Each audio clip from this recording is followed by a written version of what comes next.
Hello everyone, നമ്മളിന്ന് discuss ചെയ്യാൻ പോകുന്നത് നീറ്റ് ഫിസിക്സിൽ ഓസിലേഷൻ എന്ന് പറഞ്ഞ ചാപ്റ്ററിൽ പുതിയൊരു ചോദ്യമാണ്. ഈ ഒരു ചോദ്യം വളരെ ഈസി ആയിട്ടുള്ള ക്വസ്റ്റ്യൻ ആണ്. പക്ഷേ പലപ്പോഴും പിള്ളേരിത് തെറ്റിച്ചിട്ട് പോകാറുണ്ട്, അല്ലെങ്കിൽ ഇത് ചെയ്യാൻ അറിയില്ല എന്നതിൽ സ്കിപ്പ് ചെയ്യാറുണ്ട്.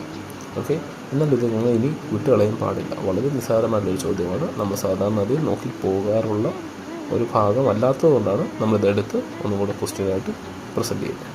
ഓക്കെ, നമുക്ക് ക്വസ്റ്റ്യനിലേക്ക് പോകാം. The SHM of the particle is given by the equation x is equal to 2 sin omega t plus 4 cos omega t.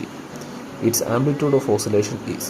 Okay, ഇപ്പോൾ നമുക്കിവിടെ രണ്ട് ഡിഫറെൻറ്റ് SHMകളുടെ സമ്മായിട്ടാണ് ഈ പുതിയ SHMനെ തന്നിരിക്കുന്നത്. അപ്പോൾ നമുക്കതിനെ ആദ്യം എടുത്തെഴുതുമ്പോൾ ഞാൻ ചെയ്യുന്നൊരു കാര്യം ശ്രദ്ധിച്ച് നോക്കൂ. X equal to 2 sin omega t plus 4 cos omega tക്ക് പകരം ഞാൻ എന്താ എഴുതിയിരിക്കുന്നത്? sin omega t plus pi by 2. Okay, അപ്പോൾ ഇതുകൊണ്ട് തന്നെ എനിക്ക് ഈ രണ്ട് SHMകൾ തമ്മിൽ കമ്പയർ ചെയ്യാൻ പറ്റും. കമ്പയർ ചെയ്ത് ഇവർ തമ്മിലുള്ള ഫേസ് ഡിഫറൻസ് പൈ ബൈ 2 ആണെന്ന് തിരിച്ചറിയാൻ കഴിയുന്നുണ്ടിരിക്കും.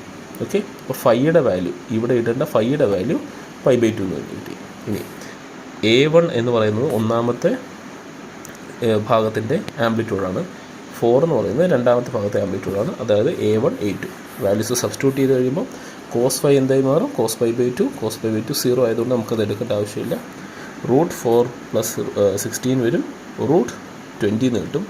√20 എന്ന് പറയുന്നത് √4 മൾട്ടിപ്ലൈഡ് ബൈ 5 ആണല്ലോ. അപ്പോൾ 4 പുറത്തേക്ക് വരുന്നതുകൊണ്ട് തന്നെ നമ്മുടെ ഫൈനൽ ഉത്തരം കിട്ടുന്നത് എന്തായിരിക്കും? 2√5 ആയിരിക്കും.